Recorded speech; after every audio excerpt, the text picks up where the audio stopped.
Ready 3, 2, 1 start. भगवान कृष्ण के इन वचनों में 5 यज्ञों का वर्णन है। विराम। द्रव्य यज्ञ, तप यज्ञ, योग यज्ञ, स्वाध्याय यज्ञ और ज्ञान यज्ञ। विराम। मुझे लगता है कि आज के संदर्भ में हमारे व्यक्तिगत जीवन से लेकर राष्ट्रीय और अंतर्राष्ट्रीय जीवन के संदर्भ में यह 5 यज्ञ चल रहे हैं। विराम। अगर ऐसा नहीं है तो इन्हें शुरू करें, गति दे और विश्व मंगल के लिए उसके परिणाम तक पहुँचे। विराम। द्रव्य यज्ञ यानी अपने पास जो भी स्थूल द्रव्य है उसका आज के संदर्भ में यज्ञ करना। विराम। यज्ञ यानी स्वाहा। विराम। यह सबके लिए है। विराम। इसमें कोई 1 रुपये का द्रव्य यज्ञ करे या करोड़ों रुपए का अंतरंग भाव है संवेदना। विराम। एक झोंपड़ी से लेकर महल तक की पूरी दुनिया अपनी अपनी हैसियत के अनुसार द्रव्य यज्ञ कर रही है। विराम। यथा समझ हम सेवा में लग जाएं और सिमरन भी करें। विराम।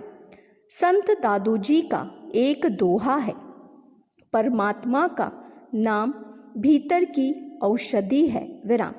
बाहर फैली विकृति और भीतर उठी विकृति, इन सभी विकारों को राम नाम काट देता है। विराम।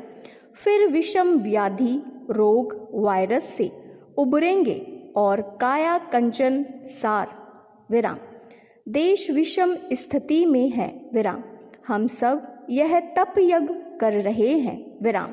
लोग घर में रहकर ऊब जाते होंगे। विराम।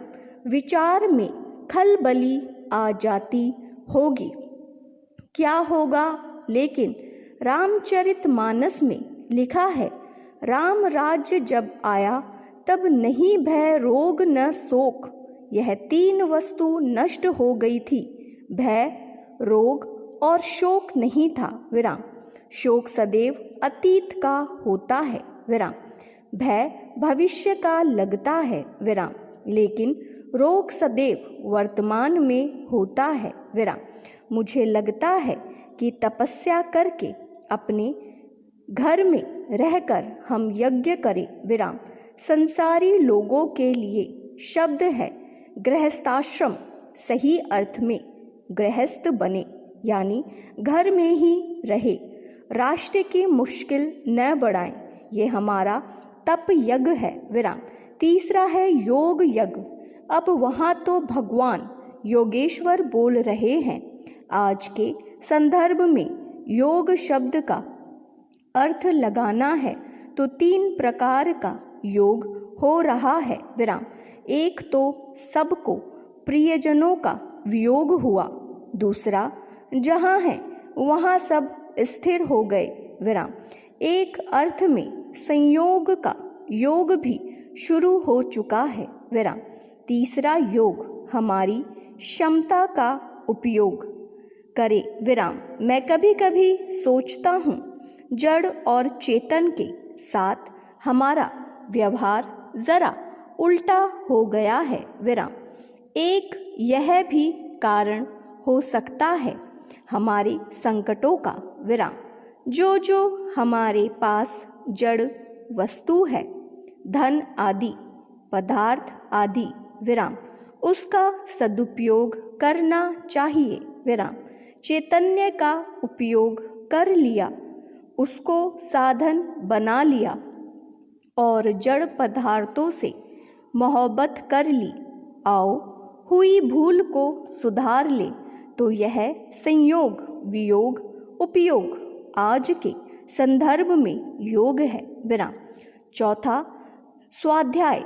कई मनीषियों ने स्वाध्याय और ज्ञान यज्ञ को एक साथ कर उसे या ज्ञान यज्ञ बताया है। विराम। स्वाध्याय प्रवचनाभ्या। मैं कहूँगा स्वाध्याय स्वयं एक यज्ञ है, स्वतंत्र यज्ञ है। आप अपने अपने घर में अपने सद्ग्रंथ का स्वाध्याय करें, स्वयं का अध्याय करें, स्वयं का अध्ययन करें। यह स्वाध्याय भी एक यज्ञ है। विराम। फिर है ज्ञान यज्ञ। मुझसे एक श्रोता ने पूछा था कि बापू, जानकारी और ज्ञान में क्या अंतर है? मैंने कहा, जानकारी मार्ग है, ज्ञान उपलब्धि है, मंजिल है। ऐसा ज्ञान यज्ञ जो मार्ग न रहे, मंजिल बन जाए। विराम। हमारे यहाँ दो शब्द है, यंत्रणा और विचारणा। विराम। यंत्रणा का अर्थ है पीड़ा। विराम। पीड़ा के समय विचारणा बहुत ज़रूरी है, स्व से लेकर स्वर तर्क के लिए। विराम। ये ज्ञान यज्ञ है। जिसको ज्ञान यज्ञ की मंजिल प्राप्त हो गई है, वो किसी भी परिस्थिति में अटल रह सकता है। विराम। भगवान राम को राजगादी की युवा पद की घोषणा हो चुकी थी। विराम। 12 घंटों में पूरी घटना बदल गई। विराम। सुबह होते ही निकल पड़े वन की राह। विराम। लेकिन ईश्वर ज्ञान स्वरूप है, ज्ञान से ही पाया जाता है। विराम। ऐसी समझ हमें इन दिनों में बहुत मदद कर सकती है। विराम। बड़ी मात्रा में आज ये पांचों यज्ञ हो रहे हैं, अपनी अपनी मर्यादा में सब कर रहे हैं। विराम। यह कठिन व्रत है, लेकिन देश और दुनिया की विषम परिस्थितियों में हम यह विषम कर रहे हैं। स्टॉप।